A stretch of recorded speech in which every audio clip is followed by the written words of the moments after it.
Dinner time. It's more than just a meal. It's when work comes to a halt, where macaroni masterpieces are made and little moments turn into lasting memories.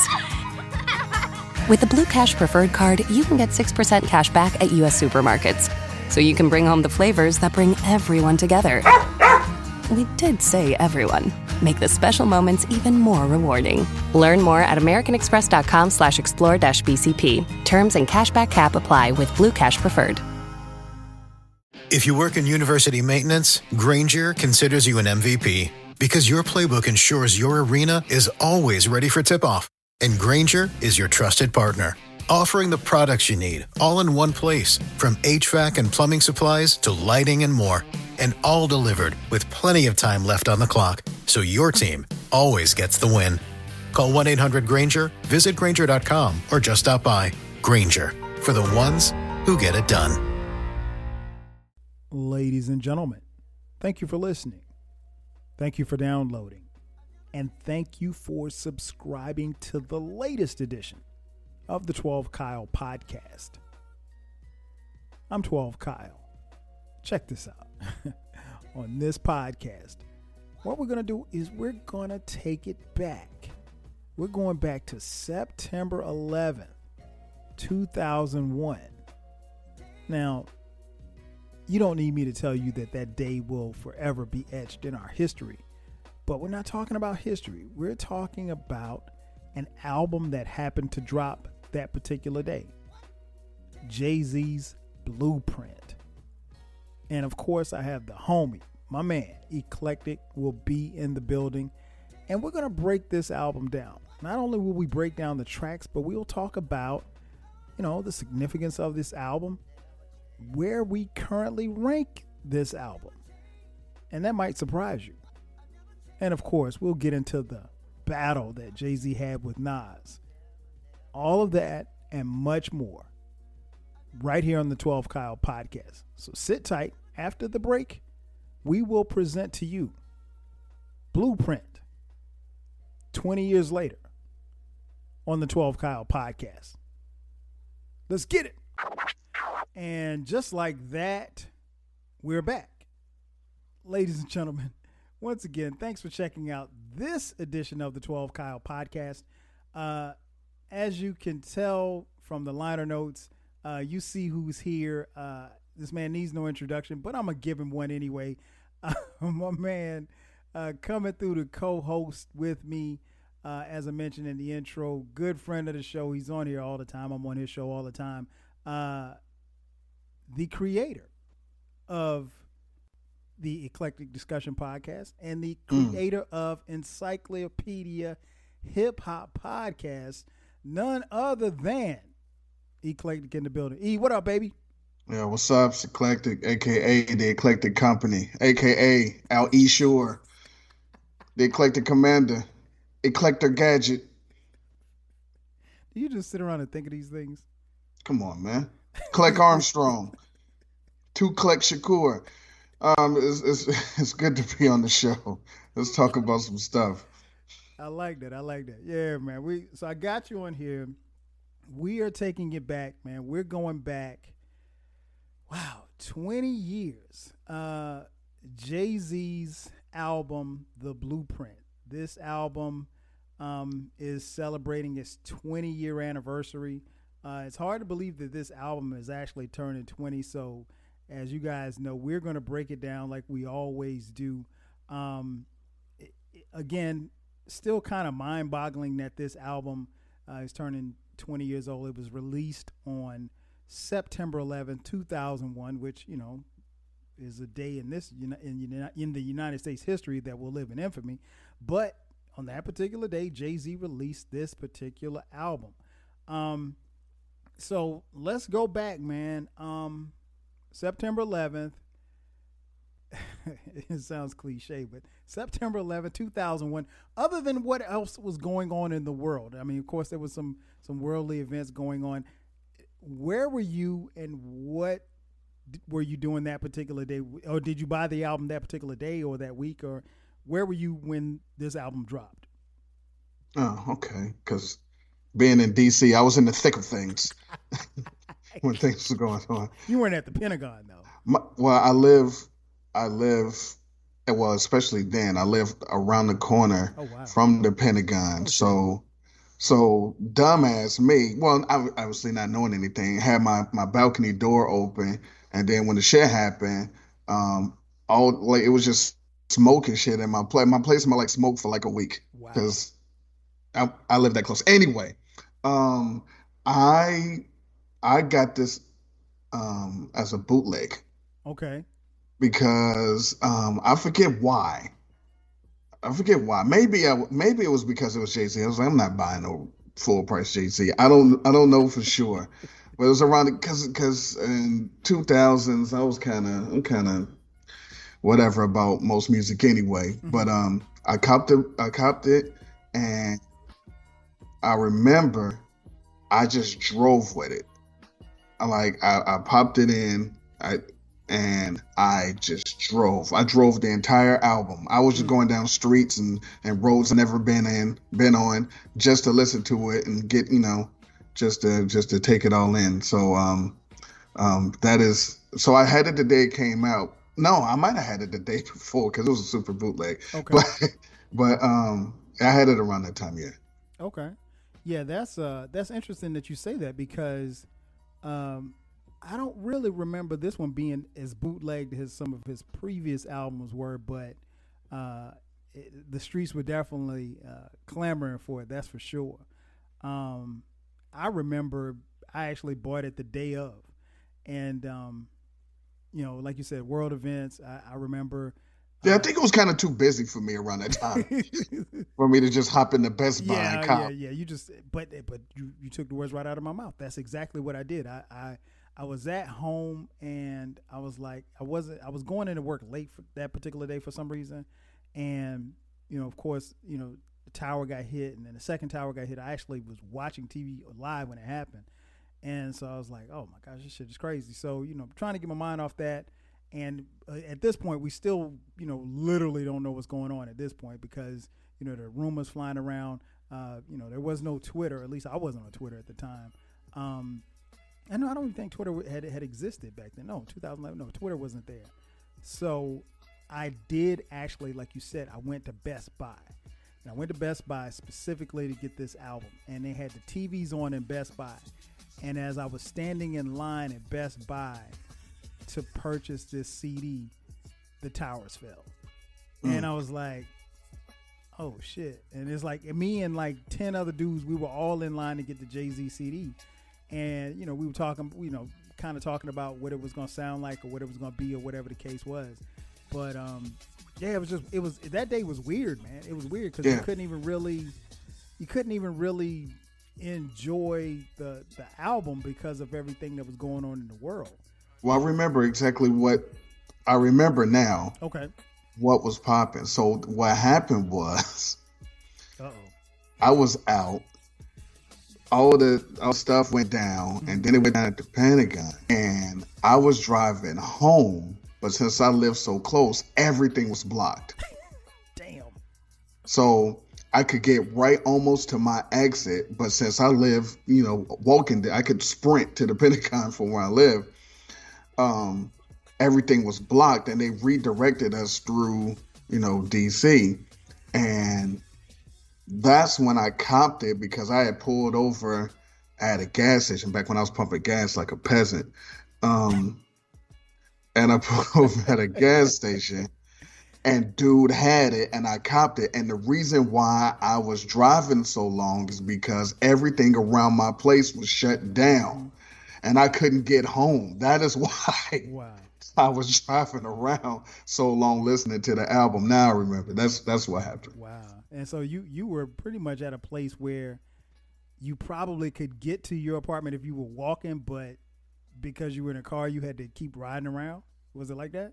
Right. Okay. Yeah, because it was barricades and police and tanks and shit all around the shit. So if I was on foot Mm-hmm. and because I rolled up and stopped and showed them my ideas like this is my address, I'm right there. They're like, yeah, so you're gonna have to go that way. It was basically the equivalent of of you living, you know, wherever on in Atlanta, and they're saying, yeah, but you might need to hit North Carolina real quick and go around. Yeah, North like, Carolina. like, what we doing, man? So anyway, but yeah, that's what happened. Wow, wow, wow. Yeah, it was that day was crazy, man. I remember, getting the album and not really listening to it that particular day because it was just so much shit going on. Because it was like I got the album, like I said, the tower came down. Then I went to work, and I was at work, which was literally across the street from Best Buy, and we might have been at work 15 minutes, and it was like, all right, y'all need to go home. And so we was like, huh? It was like, yeah, y'all need to go home. We shutting everything down. We don't know what's going on. There might be terrorist attacks here in Atlanta. And I was like, not here. I mean, like where the office was, like, ain't nobody. I mean, you're not gonna blow up, Boston Market. but yeah. So it was. So I just remember going home, and at the time we only had Dion, my oldest son. So he was little. He was 2. So picked him up. And I just kind of chilled and watched the news the rest of I distinctly remember not really listening to the album until the next day. And I kind of found some time to actually digest it. But yeah, Jay Z delivered, what a lot of people would have called, or is calling now, I should say, because they didn't call it a classic at the time. One of his better albums, one of the albums that set forth him on this trajectory as far as an MC, as an executive, so forth and so on. Do you remember your initial thought? I know you said you got the bootleg. What were your initial thoughts, if you can remember, like upon hearing it the first couple of times that you listened to it? I thought initially that this was his best album. Okay. I thought that all that other stuff. I said this is it. This is his best album. As time went on, I realized I was wrong, but um, I consider this one of the quintessential modern classics, like, and not a timeless classic. Modern at the time when it came out, it was probably one of the best things out. It made you feel good. It was great when it came out, but I don't like saying this stuff didn't age well. I just like saying that it was great for the moment. Right, right. Yeah, I agree with you. I think there was such a buzz around this album. Of course, Jay was coming off the heels of, the album before this, which wasn't a bad album. I mean, I love the album, but everybody didn't feel that way. But so people kind of felt like he had something to prove, I guess, and some would say that he did, and he did more than just do that as far as proving himself. But I agree with you. I think upon my first couple of listens, I was really engulfed with this album. It was something that I was like, wow, okay, this shit is different. Because even Jay was rapping, the stuff he was rapping about was different. And of course there was some controversy. We'll jump into that in just a second. But I think this album, was a defining moment for him. Again, because we didn't really have the internet popping like that. There was no, I don't even really remember. There was a rollout, but there wasn't really a huge rollout, if you will. Well, again, there were things. Right. Yeah, it's kind of hard to roll it out when the whole world is collapsing around you. But yeah, it was. I do remember really, really liking this album, and I remember a lot of people, around me loving this album as well. And I just briefly touched on the controversy. Now, for those of you who may not have been alive or may not have been outside or, whatever, there was some controversy leading into this album between Jay Z and NaS and Mobb Deep. Well, more so NaS than Mobb Deep.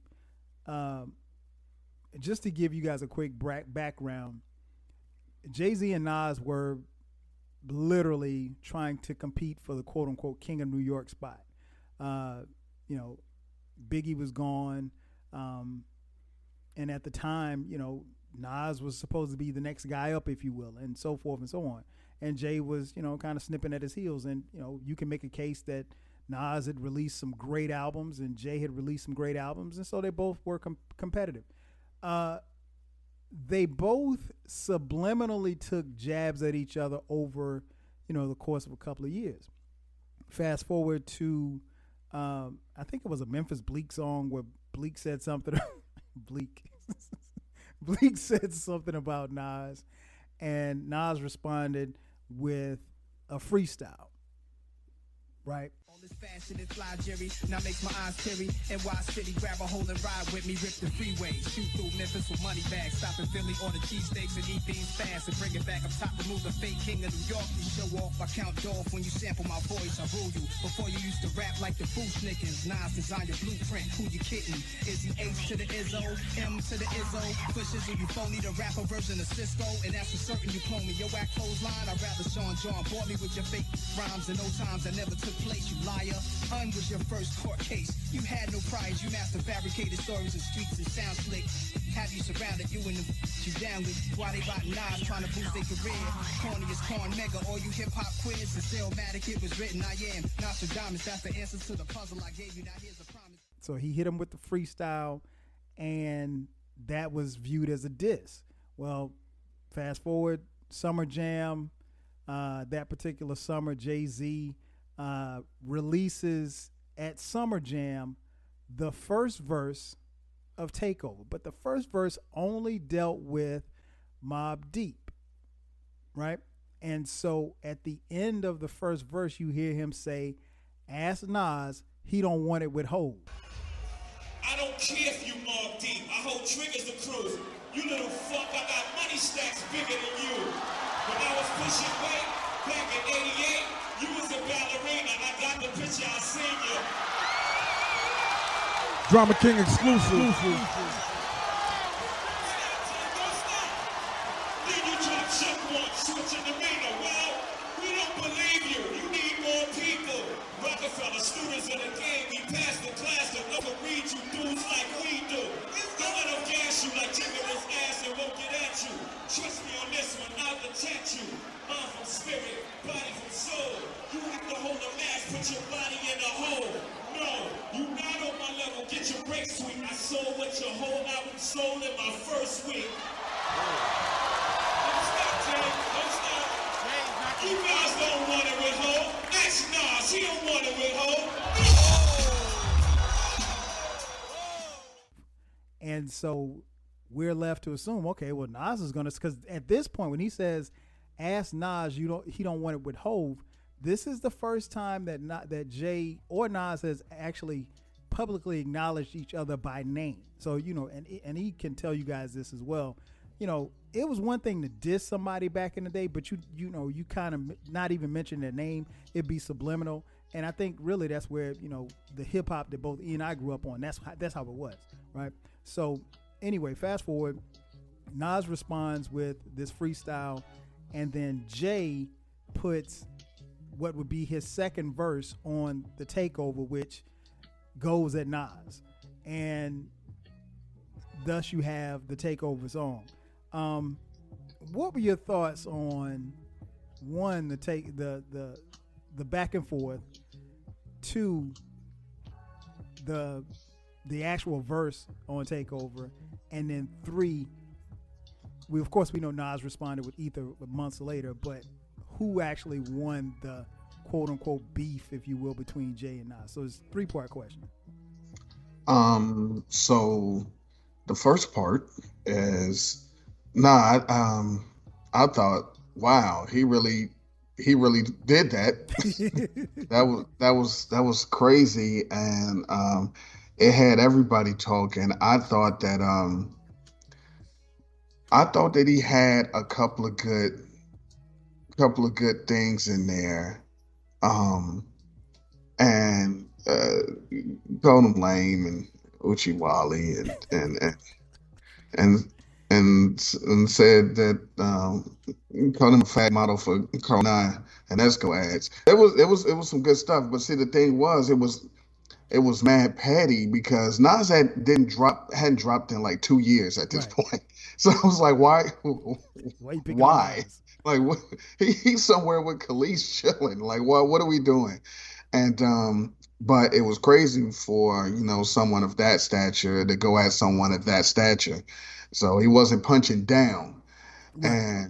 And so the thing was recency bias had everybody riding with Jay Z. Like, nah, he just killed Nas. Nas' career is dead because, again, mind you, you haven't heard from him in like 2 years, except for the QB's finest thing, I think maybe. Right. So you didn't hear anything. So now he dead. He in the mud, whatever. But then what the populace don't know. See, the populace think and then he came with Ether. No, he came with about 2, 3 freestyles, Yeah, he did. and he had the one joint with the Bravehearts. First things first. This is Nas, and I'm a Braveheart veteran, and you already know who I'm better than. One of my favorite shits I ever heard in my life. Right. But Nas clearly won.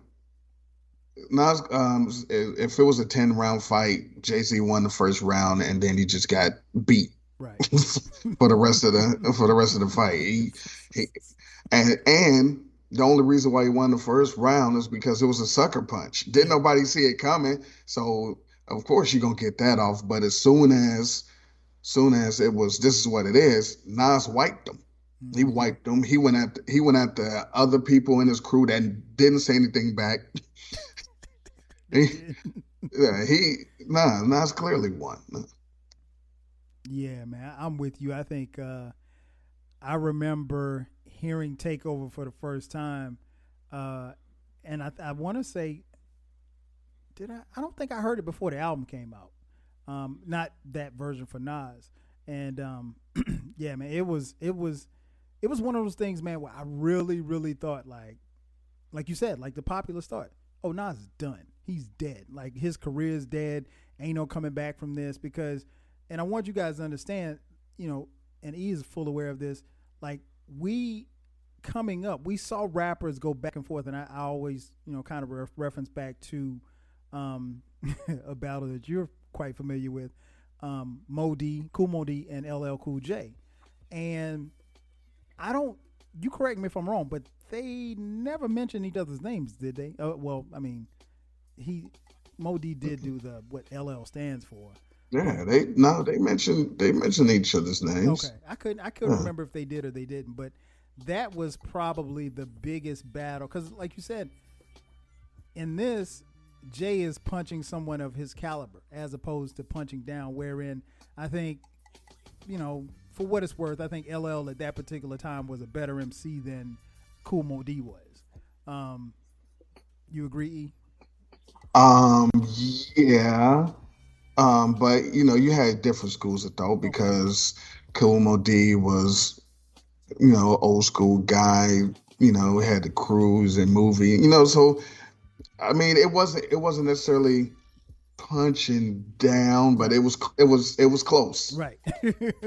He wasn't, I don't think he was on his level at that particular time. But to your point, I think, Jay was, Nas was a formidable opponent, but like you said, Nas really, we hadn't heard from Nas, and then Jay drops Takeover, and it's probably another 8 months before Ether comes out. So there's a lot of people that really thought that it was over for Nas, and so I agree with you. I think it's mind-boggling to me all these years later how people think Jay Z won. I mean, I know Jay Z's got stands and fans, but nah, he didn't. He didn't win. And that little what was that joint called? That last thing he did where his mom told him to chill. I mean, it was super ugly. Yeah, super ugly. It was just ugly. So that happened, and so that was the controversy leading into the album. Did it help record sales? Of course it did. And it for a lot of people, they think that it may have reignited what was left of Nas's career because you could make a case that Nas was on a path, in the opposite direction, if you will. But anyway, we're not going to talk about that. But I just wanted to give you guys some context. Let's get into the songs, man. This album, it's a little more than an hour long. Production, the production was very interesting because it featured some of the familiar faces and then also some names that personally I'd never heard of. Of course, you had guys like, Poke and Tone from the Trackmasters. You had the ever-present Timbaland, who had worked with Jay Z before, but this album actually featured two producers that up until this point I really wasn't familiar with at the time, but they went on to become staples. A guy by the name of Just Blaze and some other guy you may have heard of him. His name's Kanye West. What did you think, before we start breaking down the tracks, what did you think about the overall production of this album? I thought that was part of what made me think that this was his best album because it was real soulful, and the samples, it seemed like the samples were picked carefully. It was very, it wasn't many tracks that I didn't like. Well, actually, when I first heard, I liked everything. Okay. So, because I mean, it was new, it was, so I liked it. But I would consider it a continuation of the Dynasty. So it wasn't great. It was like the after show of the Dynasty. Dynasty was real funky, Right. and like West Coasty, but then the production was great. Yeah, I agree, man. I think the production really blew me away because, like you said, it was very soulful, and we didn't really have that on a lot of Jay-Z's previous albums or previous efforts. Looking at the producers that were on here, like I said, Kanye, Just Blaze, Poke and Tone from the Trackmasters, Timbaland, Bink produced a couple of tracks, and of course Eminem produced a track as well. I thought the production was really, really dope. One of the enduring features about this album, and as time has gone on, I think that's one of the things that I've appreciated as this album has gotten older is the production on the album. And as me and E mentioned, of course the album drops on 9/11, and in spite of that, this album still sells 427 copies in the first week that it's out. So that's a feat in and of itself. It was Jay's fourth consecutive album to reach number one on the Billboard chart. So, he did his thing commercially with this album. So that goes without saying. Let's get into the tracks. Before we break down the tracks, do you have any favorite songs on this album? Yeah, I have. Maybe two. I guess give me your three. Give me your. Okay. I'll give you my three favorite. Okay. Let's see. I'm gonna try to do this. In reverse order. Number three would be. I'm gonna cheat and say both verses of Girls, Girls, Girls. Okay. Number two would be. Never Change. And my favorite song is, and depending on how you want to cheat, you can still cheat, but You Don't Know. Gotcha. Because if you want to also do MOP version. Come on, man. Yeah, so those are my three. Yeah, I'm with you. I think and mine are in no particular order. I'd probably say definitely Heart of the City. Never Change. No. Heart of the City, Song Cry, and You Don't Know. Song Cry really, I'll be honest, I wasn't sure about Song Cry the first time I heard it. I was like, because it comes in and she's singing. I'm like, what the hell is this? And I was like, the more and more I listened to it, it just grew on me. And then, of course, he drops the video or whatever like that. But yeah, that's those are my three. Um, do you have a song or songs that you will say, nah, this don't belong on here? I wouldn't say that. Well, all right. Well, one doesn't sound like it belongs on that thing, but all right. This is what I'll say. Personally, I do not enjoy Izzo. I hate Hola Jovito, and I don't think that with this album, Renegade fits. Mm. I don't say it's a bad song, but if you listen to everything else on this album, Renegade makes no sense on this album. Okay, so if you're A&R in this project, yeah, Hove brings it into you. Hey, E, I need you to A&R this project. So you're taking these three songs off this album. I'm not even letting him record the first two, and then Renegade would be like either a bonus track because he got two hidden tracks, so it'd be like a hidden track, or we put it out before the album to get people, well, because if it got Eminem on it, so you wanna roll with it, even though it was not even the original version of Renegade, but whatever. Right. But that one just doesn't fit. It's not like it's a bad song; it just doesn't fit. But those are the ones that at the time I would have said, because those weren't good then in 2001. Okay. Now there's a few other songs that I don't think stood the test of time, I guess you could say. Okay. So the album starts off with track one, "The Ruler's Back." It's produced by Bink. Now that title may fly over some people's head, but it was very prevalent to me and you. What did you think about the intro track, "The Ruler's Back"? Oh, I just assumed that he was gonna have a Slick Rick feature. Um, I assumed that Slick Rick would be on there, and he wasn't. And the song was going to be good because he used some of Slick Rick's stuff, but him using other people's stuff is not fucking groundbreaking anymore. Um, uh, Good song. It's just it could have been a lot more. It could have been a lot better if he would have went all the way. Like, you're not the ruler, so what do we? Shut up. Well, So you made an album named after the KRS One album, but you put a song called "The Ruler's Back" from Slick Rick. Where's the Jay Z? I knew this was coming. This is why I have this man on this podcast. I knew this was coming. So I forgot.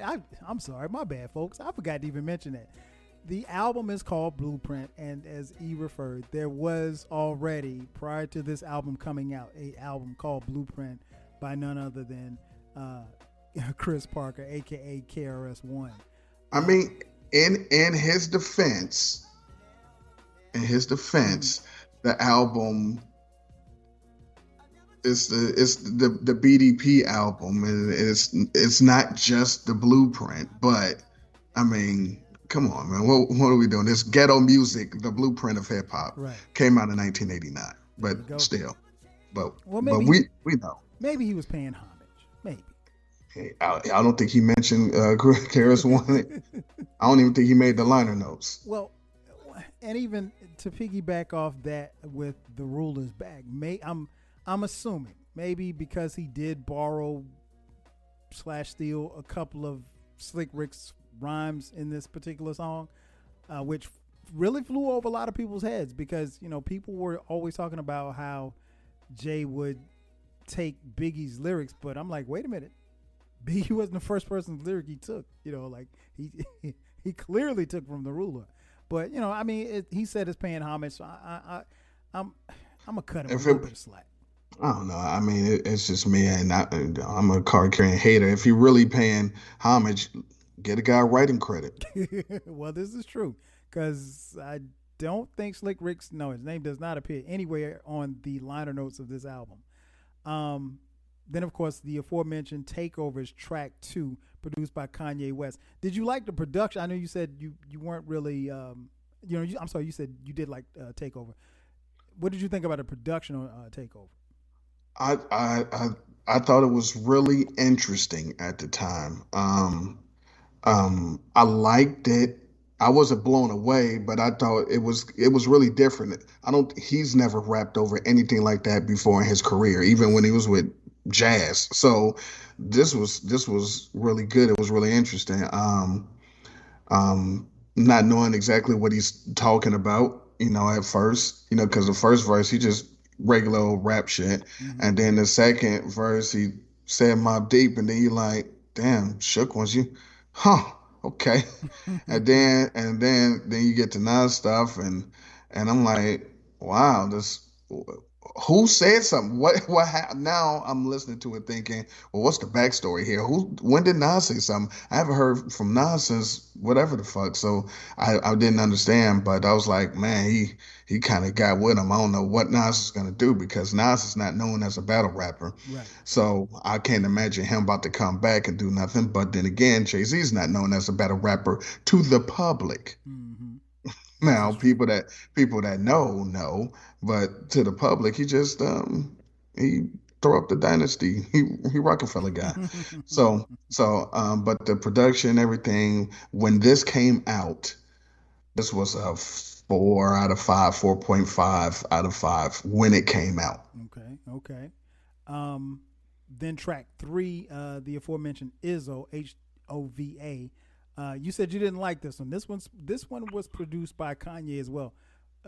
What didn't you like about it? It was corny. It was corny. Come on, you used to dribble in VA.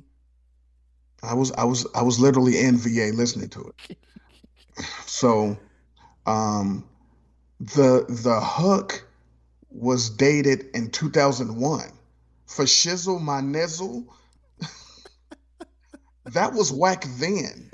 So, so off tops, I'm like, and for Sheezy My Neezy, Come on, man. my arms, Everybody's trying to be like, let it be known. and 2001 though.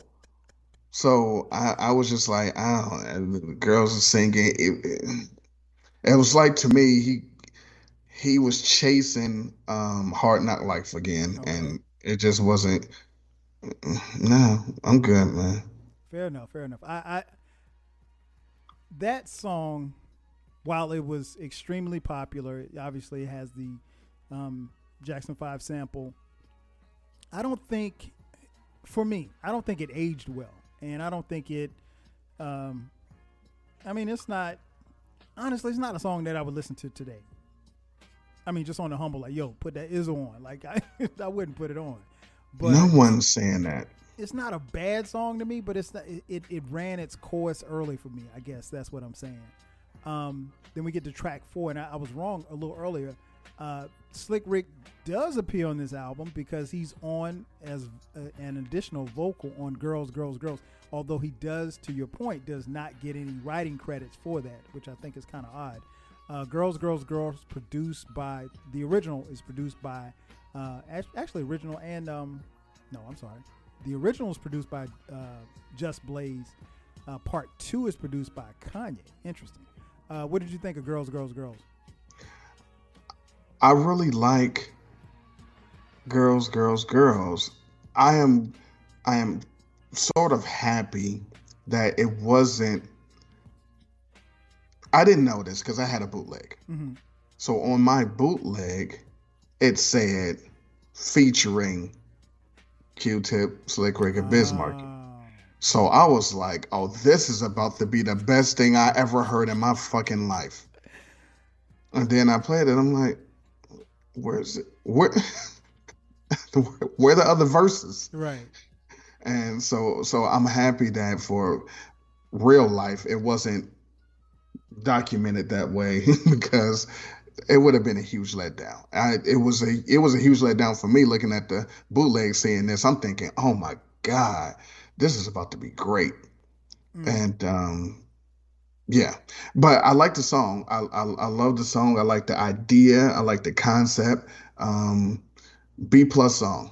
Okay. Then we get to track 5, Jigga That Nigga. by Tone and Polk, the Track Masters. Interested to hear your take on this one. What did you think about this one? It is not a good song. Mm. It is not a good song. I personally never need to hear it again.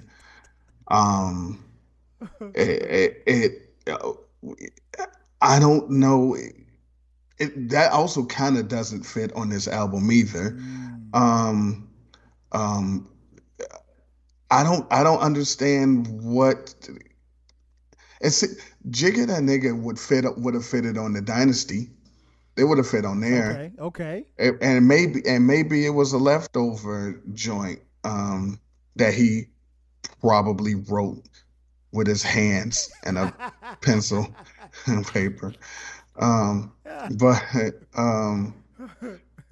so the he is Zion, I am him.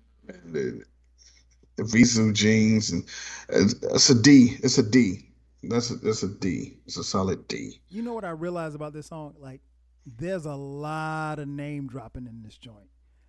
It's not something that I really paid attention to back in 2001, but there's a lot of name dropping of clothes brands and liquors and all. And I mean, for what it's worth, Jay Z's detractors at that time, they said, hey, that's all he's rapping about, just rapping about flossy things. And I mean, he was flossing at the time, so I get it.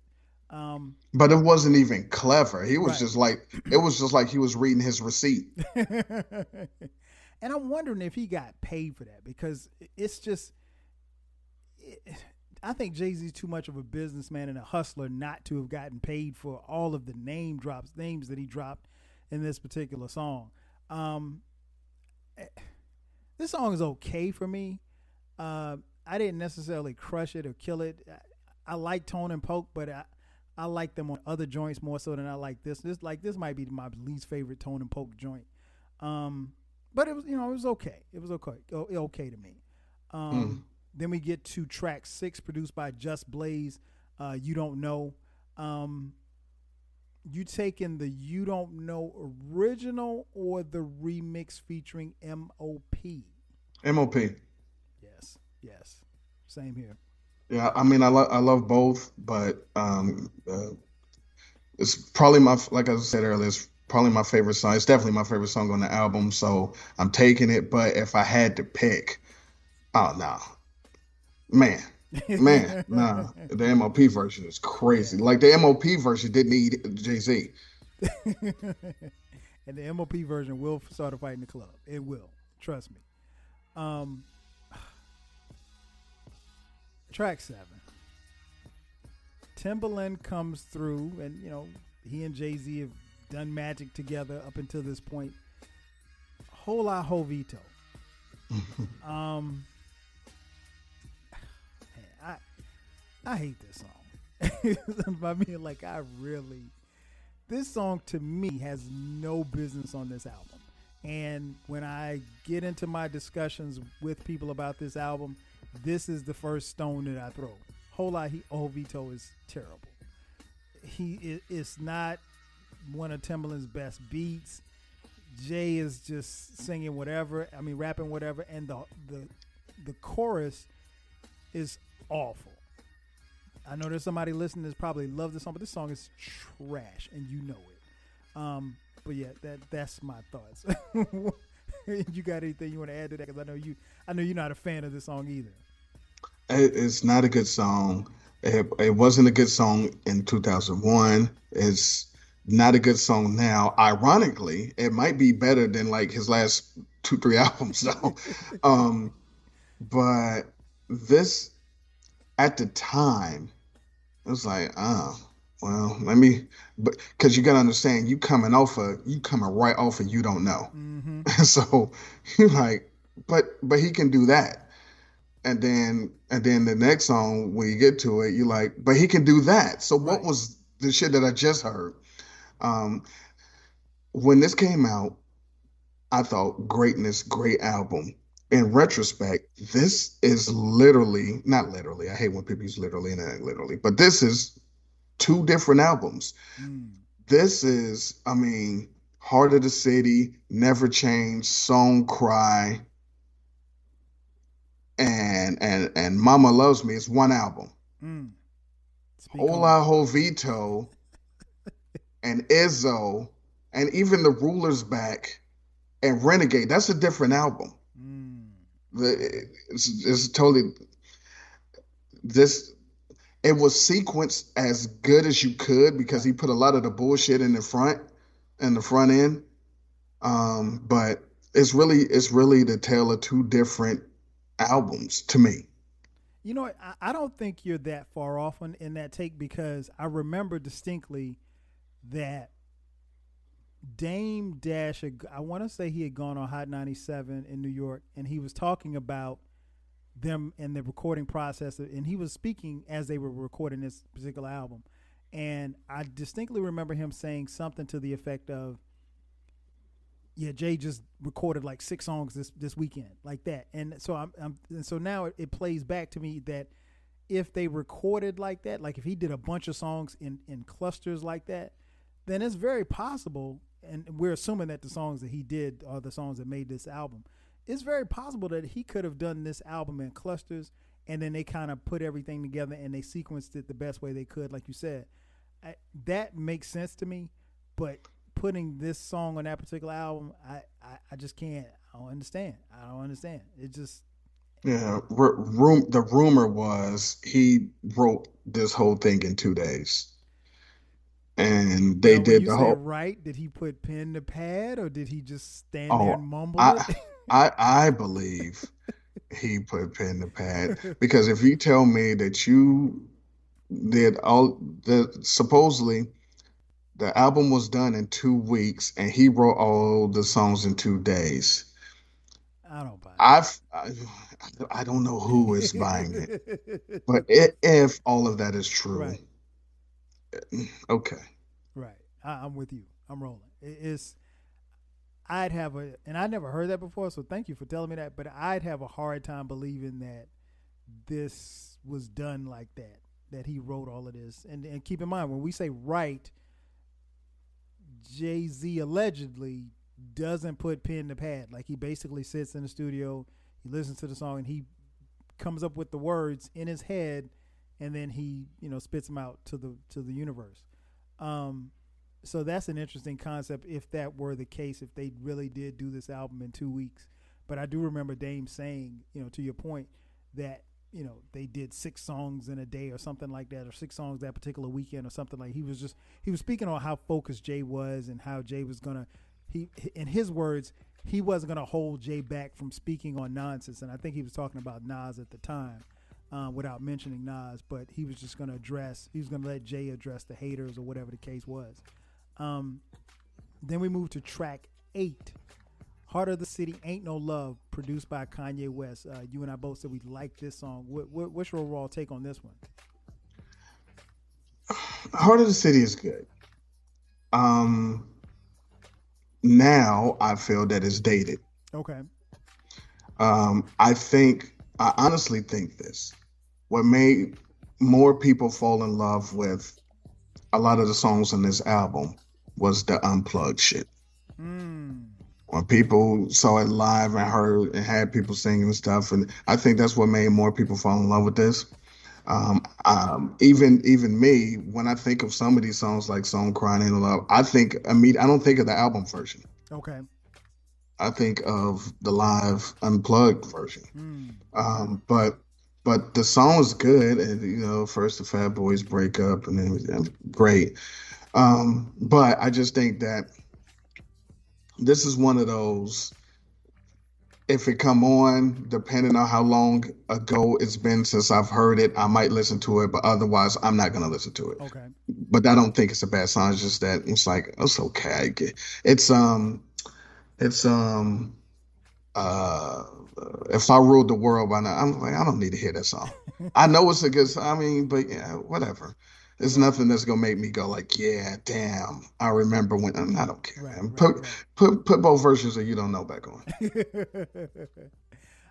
For me, Heart of the City, I love it. I still like it to this day. I think one of the things that really it takes me back to it. It reminds me of the old Kanye production style, and that version of Kanye as a producer, obviously I don't think is ever whatever version of Kanye that you remember is never coming back. But that's another story for another day.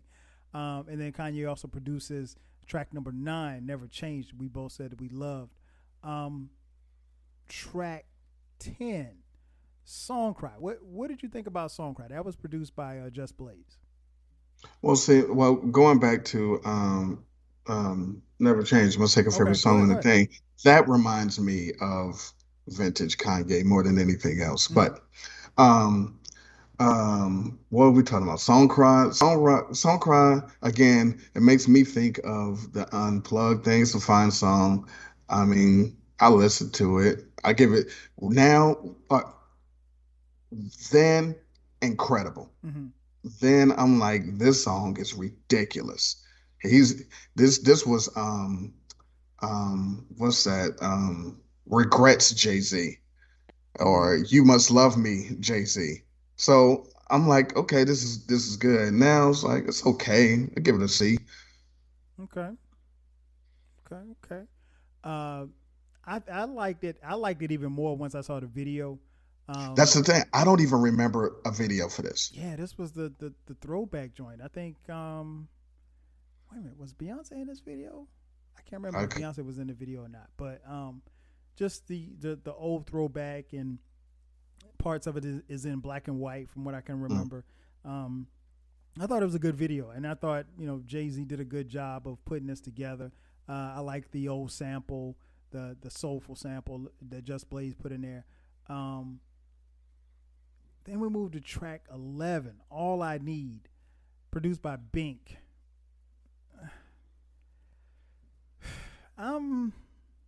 It's okay. Like I don't know, man. This is probably a skippable track for me. Like you said, if it's on, if I hadn't heard it in a while, I'll listen. But if it comes on shuffle, I'm probably gonna bypass it. What do you think about All I Need?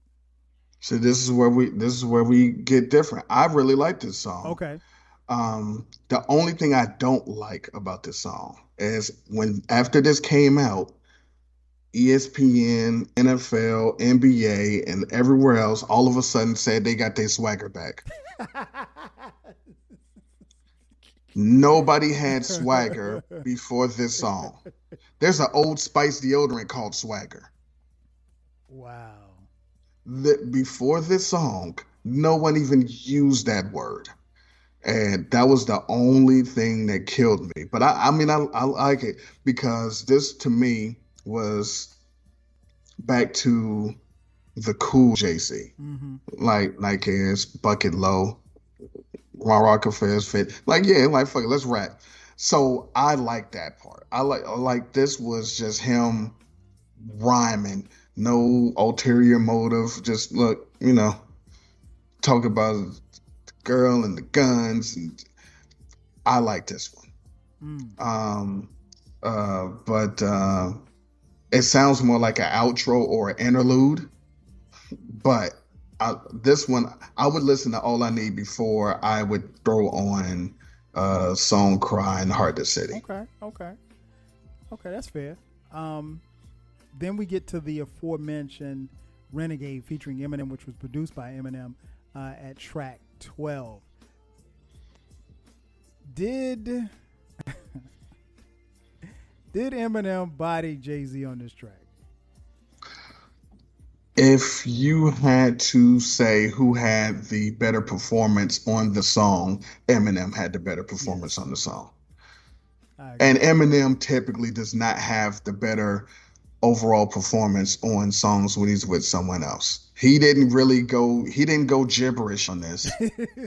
He actually it was like he set the theme, because the song has nothing to do with Renegade. What he's talking about has nothing to do with a Renegade, but when he set the theme, he stuck with it.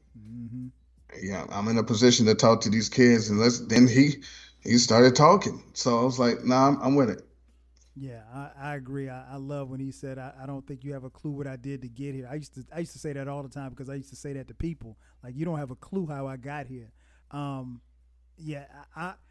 not the biggest Eminem fan, although I do recognize that he is a dope MC.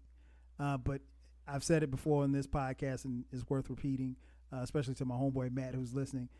Eminem doesn't have a lot of replay value. Like once I've heard his song 2 or 3 times, like there's nothing that makes me go say, hey, let me get the aux cord. Let me hit rewind and listen to this Eminem track again.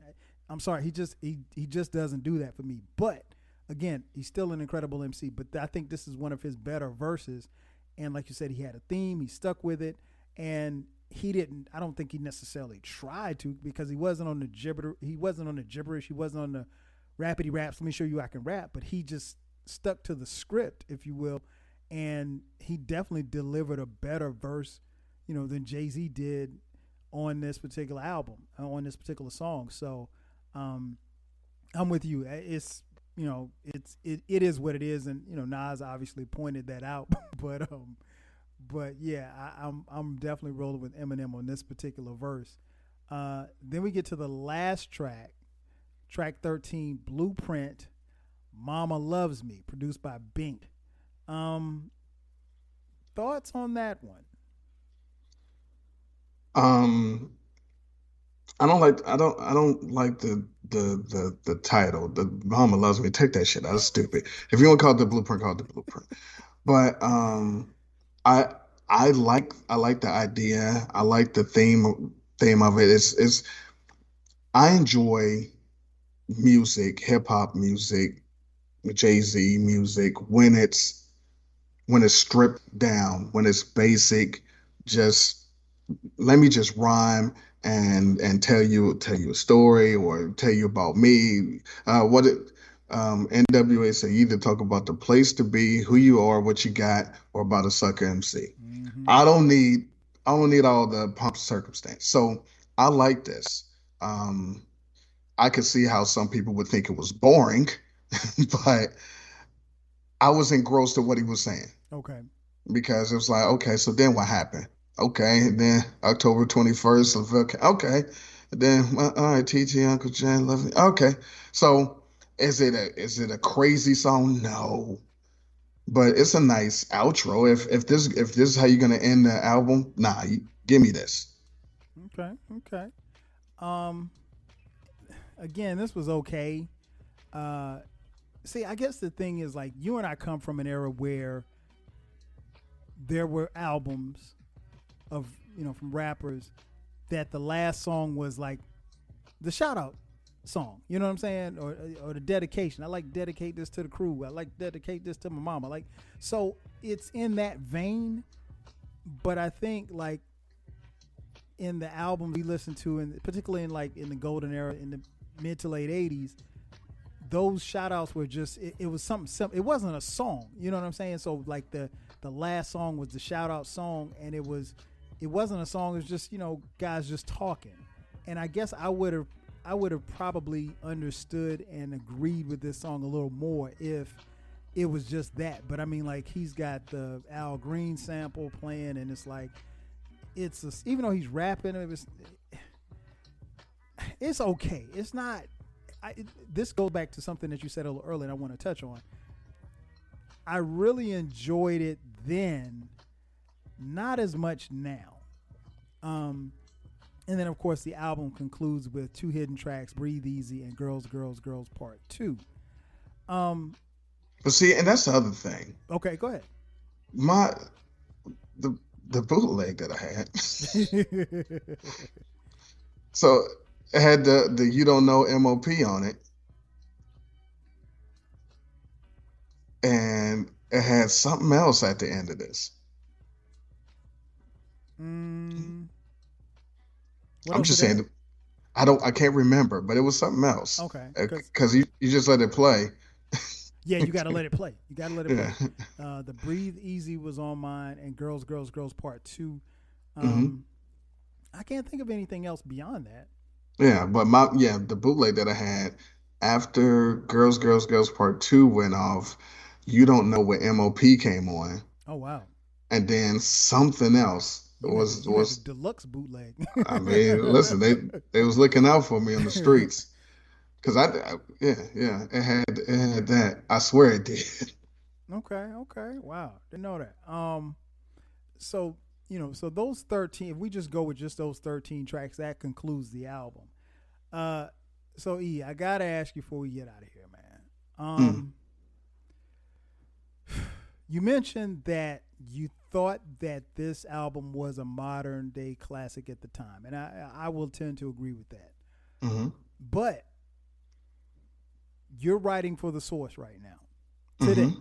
today, Mm-hmm. celebrating this album, September 11th, 2000. At the time of this recording, it's September 11th, 2021. You're writing for the Source. Your article has to come out, and by the Source's definitions, you've got to give this you've got to give this album some mics. And I'm glad I have you on here because you, on your podcast, Encyclopedia Hip Hop, you've done several reviews where you have talked about some of the albums that we grew up listening to, and then you rated them based on, you talked about what you thought they were when you listened to them years ago, and then you kind of gave them a re-rating based on, how you feel about the album now. Not comparing it to what's out now, but just the album within itself. Mm-hmm. Said that to say this. If you had to rate this album, because this album got, 5 mics in the Source? It did. How would you rate this album now, giving it mics in 2021 at the time of this recording?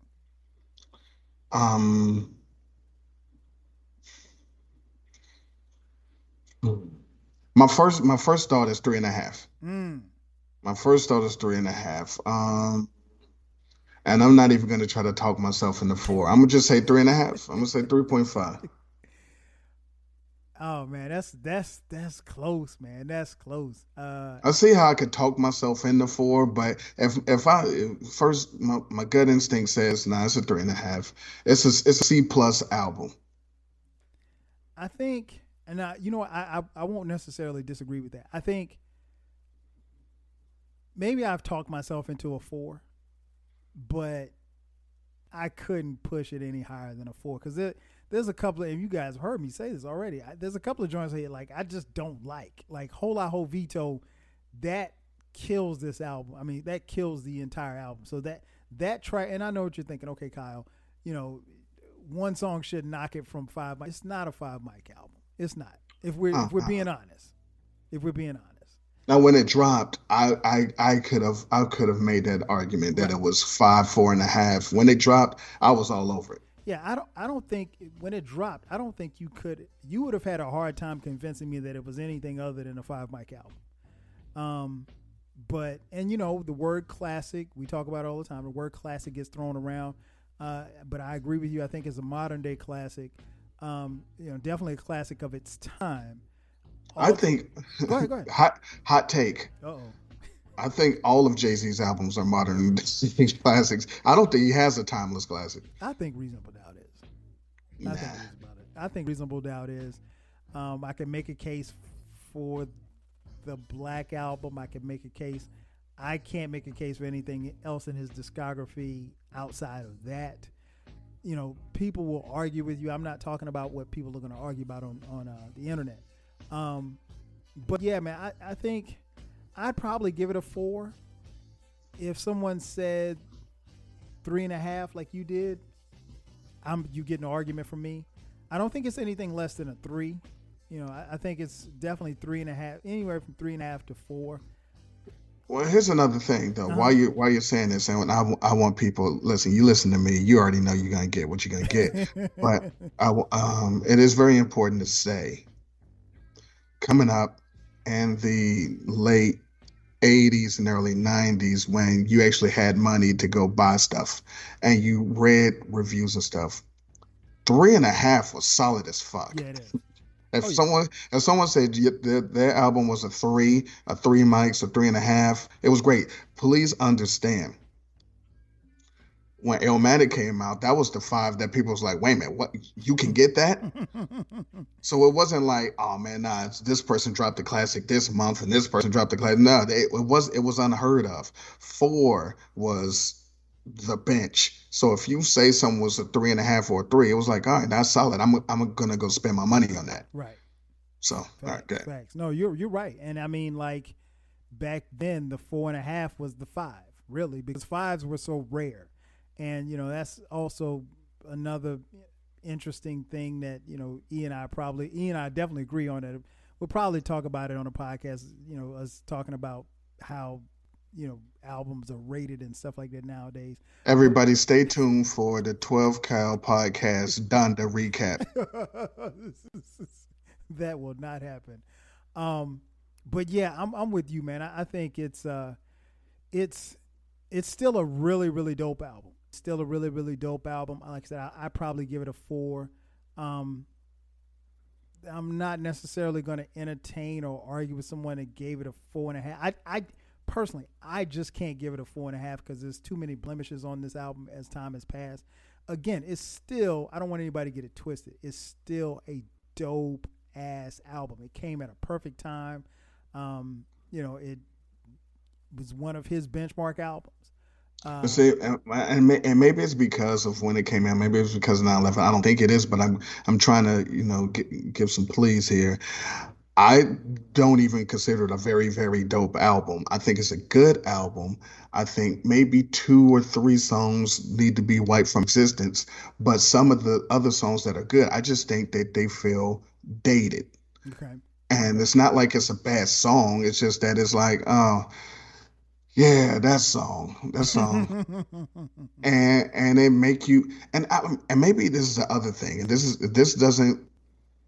isn't said a lot, but a lot of the music that I love and people of my generation love, when we hear it, it takes us back to, damn, I remember when, and when this dropped then, and then this happened then. Man, I wish I could have those days back. Everything was great. I don't really care to go back to 2001. 2001 wasn't the shit. So when I hear something that's kind of dated and it's dated to then, I'm like, ew, who gives? Where's the great nostalgia in this shit? So, but maybe for people that was in the 7th grade when this came out, I couldn't imagine 7th grade in 2001 being any fucking fun either.